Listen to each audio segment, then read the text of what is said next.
Mr. Kanaya Kumar. Hello. Jai Shri Ram. And as a representative of youth of Mangalore, I have a small request because Independence Day is approaching. I want you to at least say once Jai Hind. If you please can say Jai Hind once, it will be a pride to Mangalore. देखिए, एक तो आपने जय श्री राम कहा है, लेकिन हमारे यहाँ लोग सीताराम बोलते हैं। हाँ।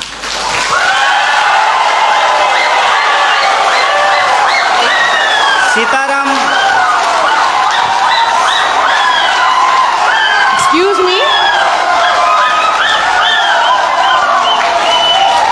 आप लोग सीताराम भी बोलो, ये लोग इन खिलाफ जिंदाबाद बोलेगा। पर मेरा एक ही क्वेश्चन है आपके पास। Dear sir, a few minutes before you have मैं आपके दूसरे सवाल का जवाब दे देता हूँ। नहीं, मुझे नहीं चाहिए आपका जवाब। ये सीताराम जय श्री राम का कोई फर्क कोई पड़ता है तो मेरा जवाब की जवाब नहीं। And one small question, sir. You were saying about emotional politics regarding people thinking emotionally you are strong, so emotionally masses control. Yes, sir, we are emotional people, and we think the reality and emotion for us, we have one mother, we have one father, and what we believe is one, and we need a single, as a representative of a student, being from student background, I say, no leftist, no rightist, no ABVP, or no all so-called parties or polities. Why don't you stand for one nation? Why don't you stand for one student power? Why do we need one side Zindabad, one side Inkhilab, one side Jai Hind, and one side your favorite Mr. Madam? All those Rams, all whatever it is. Why don't you represent one? Why don't you represent one India? Why don't you represent one unity? Why don't you give us a single policy rather than saying all these what you have said with the due respects for you, with due respects for your PhD? Why don't you please respect and please propose one unity and one topic saying which is uniting the entire country so that the topic says youth is in the crossroad. And my dear sir, yes, youth is in the crossroad, but we are having set our eyes on the goals and we are on our path. Why don't you please say one policy for entire country? And if I permit, and I say, Bhola Bharat Mata ki Jai Hind. आपका जो सवाल है कि आप एक का समर्थन क्यों नहीं करते हैं, देखिए बात यह है कि मेरी पैदाइश ही दो लोगों के मिलने से हुई है। मेरे माँ बाप की शादी नहीं होती तो हम पैदा नहीं होते। मेरे माँ और बाप दो लोगों की शादी हुई और ऑब्वियसली शादी होने के बाद जो वो किए होंगे उसके चलते हम पैदा हुए हैं, तो उसमें दो लोग मिले हैं। रही बात कि वन नेशन का क्यों नहीं सपोर्ट करते हैं, तो नेशन तो वन ही है, भारत एक है, इसमें कोई डाउट नहीं है। लेकिन इस एक भारत को रिप्रेजेंट करने वाला जो एक संविधान है उसमें 300 से ज़्यादा आर्टिकल हैं, मोर देन 300 आर्टिकल्स हैं उस एक कॉन्स्टिट्यूशन में। और जो आप कह रहे हैं कि वन नेशन, उस वन नेशन को रिप्रेजेंट करने के लिए जो एक पार्लियामेंट है उसमें भी दो सदन हैं, लोकसभा और राज्यसभा, और उसमें से जो चुन करके लोग जाते हैं उसमें भी कोई एक लोग नहीं जाते हैं, उसमें 545 मेंबर्स जाकर के पहुंचते हैं। तो हमारा जो वननेस है वो वननेस एक्चुअली डाइवर्सिटी को रिप्रेजेंट करता है, उसमें डाइवर्सिटी है। और आपने जो सवाल पूछा जय श्री राम, जय श्री राम आप बोलिए, ये आपकी आज़ादी है, आप जय श्री राम बोलिए, जय हनुमान बोलिए, आपको जो बोलना है बोलिए, क्योंकि इस बात को बोलने की इजाज़त हमको हमारा संविधान देता है। इसीलिए मैं आपसे ये आग्रह करूँगा कि आप कभी कभी उस संविधान की भी जय बोलिए जो आपको बोलने की आज़ादी देता है। और रही बात मेरी, तो मैं आपको बता दूं, मेरा तो जन्म ही मिथिला में हुआ है। मेरा जो घर है वो घर जिस डिस्ट्रिक्ट से मैं आता हूँ उसका नाम बेगूसराय है और वो मिथिला में होता है। अगर आप मेरे यहाँ आएंगे तो आपको बड़ी आश्चर्य लगेगी। हमारे गांव में हर साल ये जो अगहन का महीना होता है हिंदी का, उसमें अयोध्या से बारात आती है और लड़के आते हैं बाराती बन करके, और राम लक्ष्मण आते हैं बर बन करके। और हमारे गांव में राम जानकी मंदिर है जहां पे हर साल राम विवाह होता है। और मैं मजेदार बात आपको बताता हूं, मिथिला के जो लोग होते हैं वो राम जी को गाली देते हैं। पता है क्यों?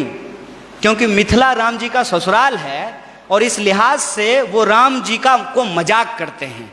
हमारी संस्कृति में जब शादी ब्याह होता है तो जो बारात आती है तो बारातियों को सारातियों के द्वारा गालियां सुनाई जाती है, उनको गालियां दिया जाता है।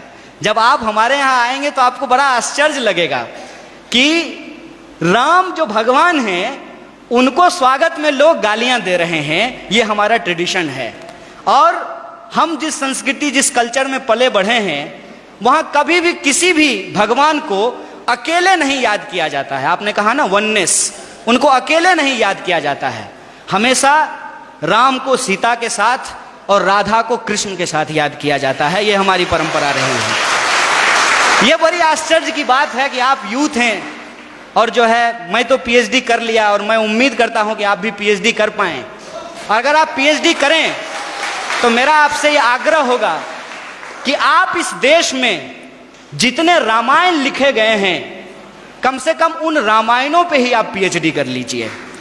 और मैं आपको बताता हूं कि हिंदुस्तान में कम से कम 300 से ज्यादा रामायण लिखे गए हैं, मोर देन 300। और मैं एक बार हिमाचल गया था। हिमाचल में त्रिलोकनाथ की मंदिर है। मैं आपको कहता हूं इस देश को घूमिए। यह देश इतना शानदार है कि आप इसकी कल्पना नहीं कर सकते हैं। और आपको कई बार अपने आप को छोटा और तुच्छ महसूस होगा कि हम कितना तुच्छ हैं इस देश के सामने। जब आप त्रिलोकनाथ मंदिर जाएंगे तो त्रिलोकनाथ मंदिर में भगवान बुद्ध की मूर्ति है और भगवान बुद्ध की मूर्ति के ऊपर भगवान शिव का मूर्ति बनाया गया है, सर के ऊपर बनाया गया है। और उस मंदिर में पहले हिंदू साधु आते हैं जो प्रार्थना करते हैं, उसके बाद बुद्धिस्ट मोंक आते हैं जो वहां जाकर के परिक्रमा करते हैं। यह हिंदुस्तान की खासियत है। यह हिंदुस्तान की खासियत है कि वहां जो लाहौल, मैं उस जिले की बात कर रहा हूं और मैं फैक्चुअली अगर गलत होऊंगा तो आप मुझे करेक्ट कीजिएगा। लाहौल जिले में जहां यह मंदिर है वहां की जो भाषा है लाहौली, वहां का जो रामायण है जो लाहौली भाषा में लिखी गई है, उस रामायण में सीता का अपहरण रावण नहीं करते हैं, बल्कि रावण सीता के पिताजी हैं। उस रामायण के हिसाब से सीता एक्चुअली रावण की बेटी है लाहौली रामायण के हिसाब से। और राम ने प्रेम विवाह करके सीता से शादी कर ली, इसलिए रावण और राम का युद्ध होता है। ये हिंदुस्तान की खासियत है। देखिए, आई डोंट नो कि आपको किसने और क्यों दिमाग में इन चीजों को डाला है, लेकिन मैं आपको कहता हूं कि इस देश में जो लोग पैदा हुए हैं उनके लिए इससे ज्यादा गौरव की बात नहीं हो सकती है। अगर आप हिमाचल जाएंगे तो आपको महसूस होगा कि आप स्विट्जरलैंड में हैं। और अगर आप मैंगलोर और गोवा के बीच पे सोएंगे तो आपको लगेगा जैसे मियामी के बीच पे लेटे हुए हैं। अगर आप इस देश के मैदानों में घूमेंगे तो आपको लगेगा कि ये अमेरिका के उस ग्रीन मैदान से भी ज़्यादा बड़ा मैदान है। अगर आप दक्षिण के पठारों में घूमेंगे तो इसकी अपनी एक खास बात है। अगर आप छोटा नागपुर के पठारों में घूमेंगे तो वह खनिज संसाधनों से भरा हुआ है। मैं आपसे यही कहना चाहता हूँ, आपका देश आपका है जैसे आपकी माँ आपकी है। और आप अपनी माँ से यदि प्यार करते हैं तो ये आपका निजी मामला है। लेकिन जब आप रोड पे चल रहे हो, कोई आए कोई भी रंग का झंडा लेकर के और कोई भी नारा लगा करके, चाहे वो इनकलाब जिंदाबाद बोले या जय श्री राम बोले, वो नारा लगा करके वो झंडा दिखा करके आपसे कहे कि तुम अपनी माँ से प्यार करते हो, जरा करके दिखाओ, तो आपका क्या जवाब होगा? यह देश हमारा है, इस देश से हम प्यार करते हैं।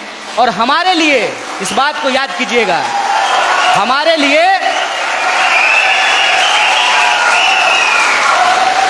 लिए प्यार नुमाइश की चीज नहीं है। हम प्रेम करते हैं और अपने दिलों में लेकर के घूमते हैं। बहुत बहुत शुक्रिया, बहुत बहुत धन्यवाद।